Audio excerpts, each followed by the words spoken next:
అందరికీ వందనాలండి. మరోసారి మీ సేవకుడైన యెహోషువ. మీ అందరికీ ఓ శుభవార్త అండి.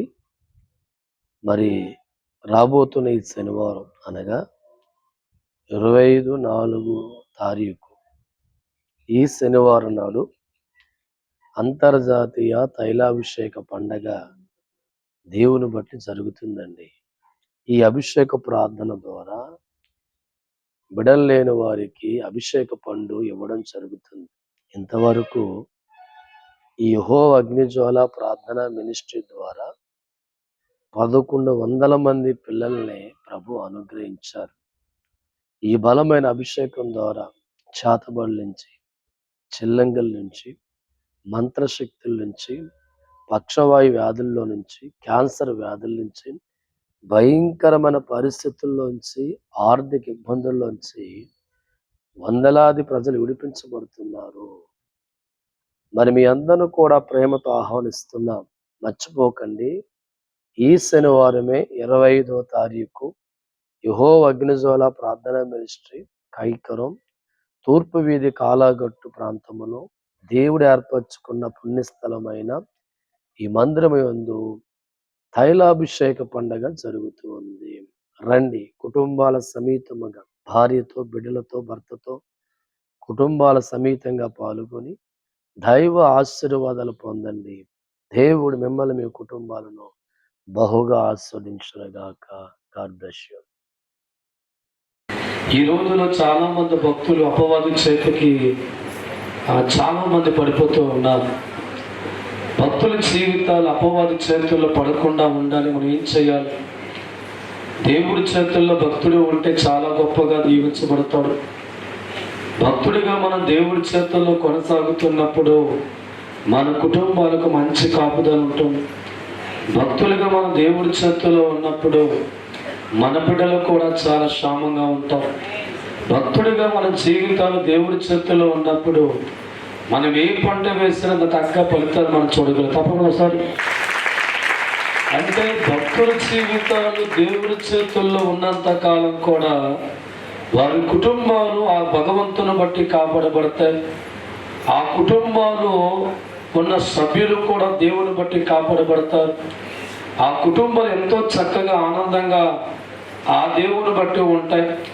ఎక్కడ కూడా వారి జీవితాల్లో ఆపద కానీ, కష్టాలు కానీ, బాధలు వంటి పరిస్థితులు ఉండవు. కానీ చాలా మంది భక్తులు ఎందుకు అపవాది చేతుల్లో పడుతున్నారని రాత్రి ఆలోచించారు.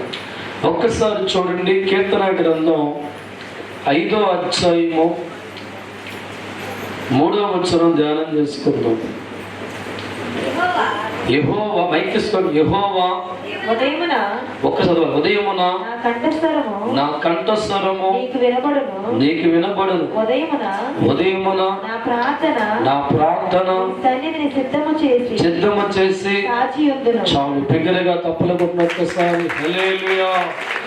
ప్రతి మనిషి కూడా రాత్రి పడుకునే ముందు రేపు ఏమి చేయాలో ఎక్కడికల్లా డిసైడ్ చేసుకొని ఆ రాత్రి పడుకుంటూ ఉంటాడు.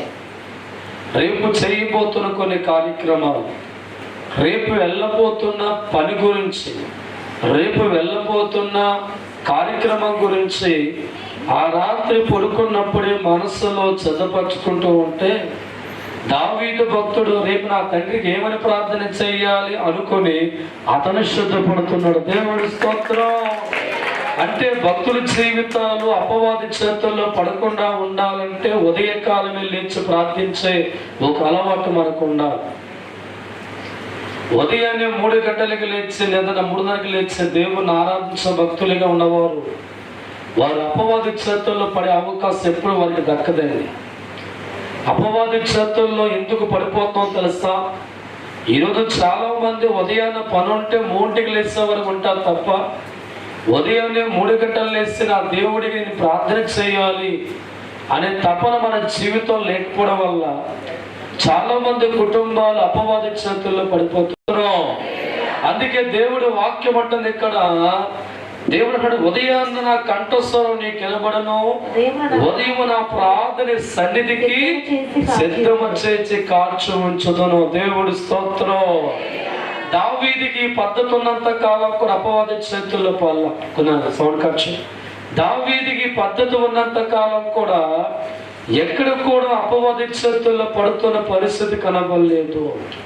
ఉదయాన్నే లేచి దేవుని ఆరాధించే వ్యక్తిగా ఉన్నప్పుడు, ఉదయాన్నే లేచి దేవుడికి మొరపెట్టే వ్యక్తిగా ఉన్నప్పుడు, ఉదయాన్నే 3:30 లేచి దేవుని గణపరిచే వ్యక్తిగా ఉన్నప్పుడు అపవాది దావీదు జీవితాన్ని తాకలేకపోయింది. అపవాది దావీదు కుటుంబంలోకి ప్రవేశించలేకపోయింది. అపవాది రాజ్యము కోట కూల్చలేకపోయింది. ఆ ప్రార్థన జీవితం బలమైన కంచెగా దేవుడు మార్చాడు. దేవుడి స్తోత్రం.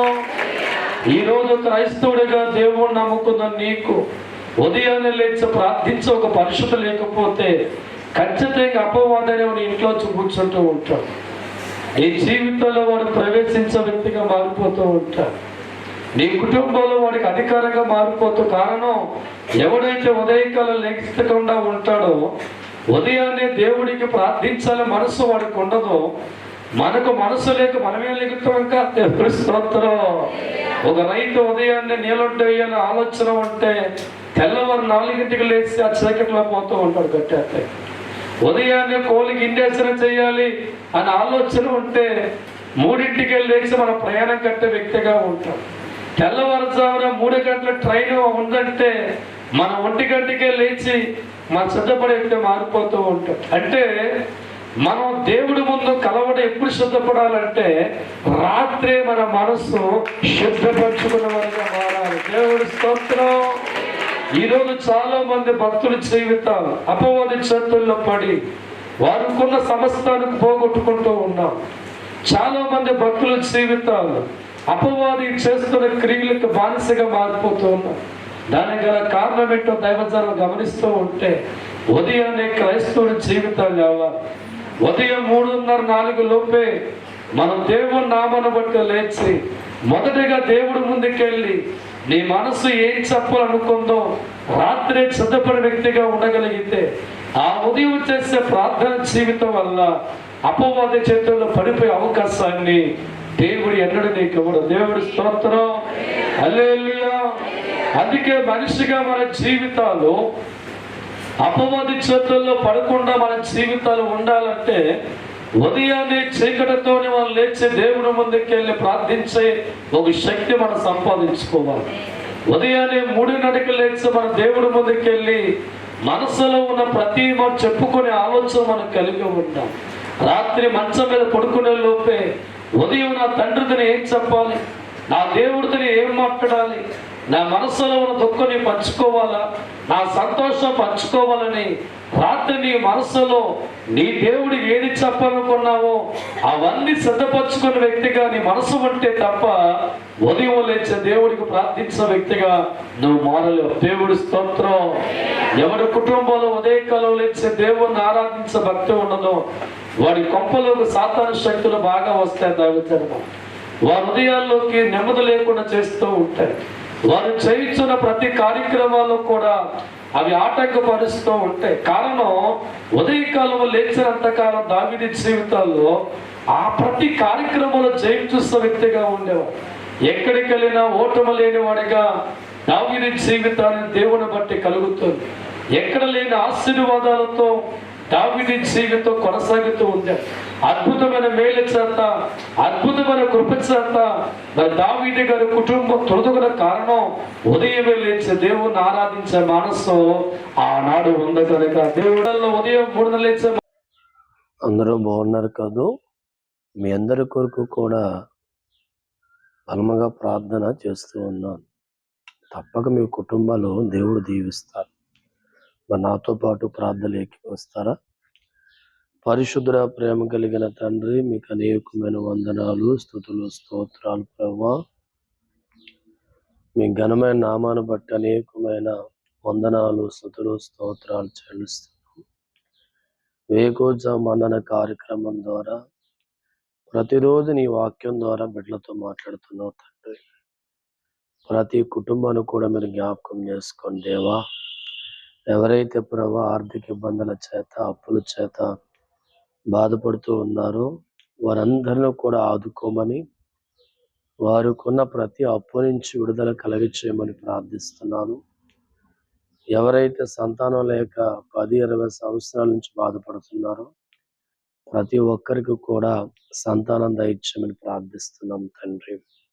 కుటుంబ సమస్యల చేత, ఇబ్బందుల చేత, ఆటంకాల చేత బాధపడుతున్న ప్రతి కుటుంబాన్ని కూడా ప్రతి సమస్యలోంచి వారి విడుదల కలిగచేయమని ప్రార్థిస్తున్నాం తండ్రి. వ్యవసాయమందు, పాడియందు, చేతివృత్తి యందు ఆధారపడి జీవిస్తున్న ప్రతి కుటుంబాన్ని కూడా ప్రభా ఆయా వృత్తుల్లో వారిని ఆస్వాదించమని ప్రార్థిస్తున్నాం తండ్రి. నాయనా, బలహీనతల చేత ఆసుపత్రి యందు మంచాల మీద రోగులై పడి ఉన్న ప్రతి ఒక్కరిని కూడా మీరు జ్ఞాపకం చేసుకోండి. ప్రతి వ్యాధి నుంచి వారి విడుదల దయచేయండి ప్రభువా. ఇదిగో నాయనా, నిండైన గర్భవతులుగా ఉండి ప్రసవ దినాలు నిండి బాధపడుతున్న వారికి సులువైన కానుపుల చేత వారిని ఆస్వాదించండి తండ్రి. బిడ్డల మాట వినక మరి బాధపడుతున్న తల్లిదండ్రులకి బిడ్డల్లో గొప్ప మార్పు కలగజేసి మీ సహాయం అందించేయమని ప్రార్థిస్తున్నాం తండ్రి. చదువుకున్న బిడ్డలకి, యవనస్తుల పట్ల మంచి ఉద్యోగాలు వారికి అనుగ్రహించమని ప్రార్థిస్తున్నాం తండ్రి. నీకు స్తోత్రాలు.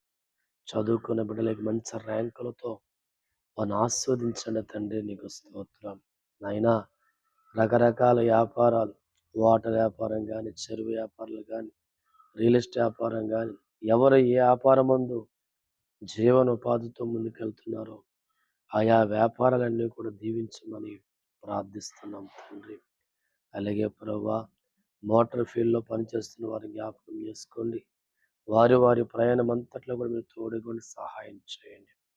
ఈ ఉదయాన్నే ఎవరు ప్రయాణం చేస్తున్నారో వారి ప్రయాణంలో తోడుగొనండి. ఎవరు ఏ పనులు ప్రారంభిస్తున్నారో ప్రతి పనిలో వారికి సహాయం చేయమని, ప్రతి ఒక్కరిని దీవించమని ప్రభు నామములో ప్రార్థిస్తున్నాం తండ్రి. Amen. God bless all of you. మీ అందరి కొరకు కూడా తప్పక ప్రార్థన చేస్తున్నాను. మా యొక్క YouTube channel YAJ prayer ministry తప్పక సబ్స్క్రైబ్ చేసుకోండి. ప్రతి ఒక్కరిని కూడా దేవుడు దీవించును గాక. మర్చిపోకండి, వచ్చే శనివారమే తైలాభిషేక పండగ కైకులంలో జరుగుతుంది. ప్రతి ఒక్కరు కూడా పాల్గొనండి. దేవుడు మిమ్మల్ని, మీ కుటుంబాన్ని దీవించును గాక. ప్రభు ఆస్వాదించును గాక. మరి ప్రతి శనివారం కూడా స్వస్థత ఆరాధన కైకులలో జరుగుతుంది. వేల మంది బాగుపడుతున్నారు. రండి, దీవెన పొందండి. దేవుడు ఆశీర్వదించును గాక.